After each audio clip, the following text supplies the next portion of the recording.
Welcome Year 6. My name is Mr. Barnett Richards and I work here at ASUA, and I'm going to read in the chapter The Book of Fire. The dark came in pieces, and with the cigarette brought to an end, Liesl and Hans Huberman began to walk home. To get out of the square, they had to walk past the bonfire site and through a small side road onto Munich Street.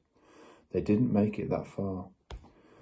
A middle-aged carpenter named Wolfgang Edel called out.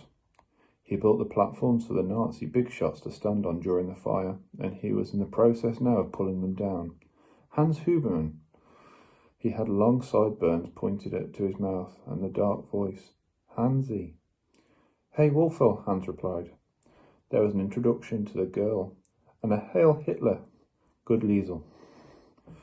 For the first few minutes, Liesl stayed within a 5-metre radius of the conversation. Fragments came past her, but didn't pay too much attention. Getting much work? No, it's all tighter now. You know how it is, especially when you're not a member. You told me you were joining, Hansi. I tried, but I made a mistake. I think they're still considering. Liesl wandered towards the mountain of ash. It sat like a magnet, like a freak. Irresistible to the eyes, similar to the road of yellow stars. As with her previous urge to see the mound's ignition, she could not look away. All alone, she didn't have the discipline to keep a safe distance. It sucked her towards it, and she began to make her way around. Above her, the sky was completing its routine of darkening, but far away. Over the mountain's shoulder, there was a dull trace of light. Pass auf, Kind, a uniform said to her at one point. Look out, child, as he shoveled some more ash onto a cart. Closer to the town hall, under a light, some shadows stood and talked, most likely exulting in the success of the fire. From Liesl's position, their voices were only sounds, not words at all. For a few minutes she watched the men shoveling up the pile, at first making it smaller at the sides to allow more of it to collapse. They came back and forth from a truck, and after 3 return trips, when the heap was reduced near the bottom, a small section of living material slipped from inside the ash. The material? Half a red flag, 2 posters advertising a Jewish poet, 3 books, and a wooden sign with something written on it in Hebrew. Perhaps they were damp. Perhaps the fire didn't burn long enough to reach the depth where they were sat. Whatever the reason, they were huddled amongst the ashes, shaken, survivors. 3 books, Liesl spoke softly as she looked at the backs of the men. Come on, said one of them. Hurry up, will you? I'm starving. They moved towards the truck. The threesome of books poked their noses out. Liesl moved in. The heat was still strong enough to warm her when she stood at the foot of the ash heap.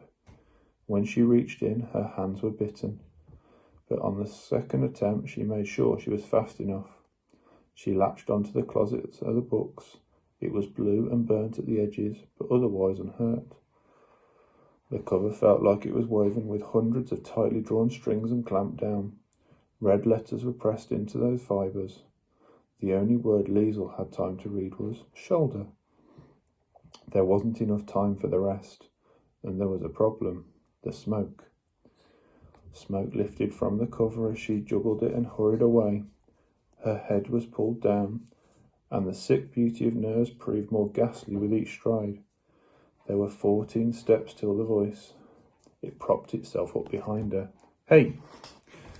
That was when she nearly ran back and tossed the book onto the mound, but she was unable. The only movement at her disposal was the act of turning. There are some things here that didn't burn.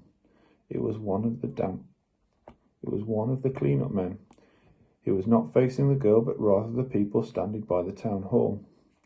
Well, burn them again, came the reply, and watch them burn. I think they're wet. Jesus, Mary and Joseph, do I have to do everything myself? The sound of footsteps passed by. It was the mayor, wearing a black coat over his Nazi uniform. He didn't notice the girl, who stood absolutely still only a short distance away. A realization. A statue of the book thief stood in the courtyard. It's very rare, don't you think, for a statue to appear before its subject to become famous? She sank. the thrill of being ignored. The book felt cool enough now to slip inside her uniform. At first it was nice and warm against her chest. As she began walking, though, it began to heat up again. By the time she made it back to Papa and Wolfgang Edel, the book was starting to burn her. It seemed to be igniting. Both men looked in her direction. She smiled. Immediately, when the smile shrank from her lips, she could feel something else. One, or more to the point, someone else. There was no mistaking she watched feeling. It was all over her, and it was confirmed when she dared to face the shadows over the town hall. To the side of the collection of silhouettes another one stood, a few meters removed, and Liesl realized two things. A few small pieces of recognition. The shadow's identity, and the fact that it had seen everything. The shadows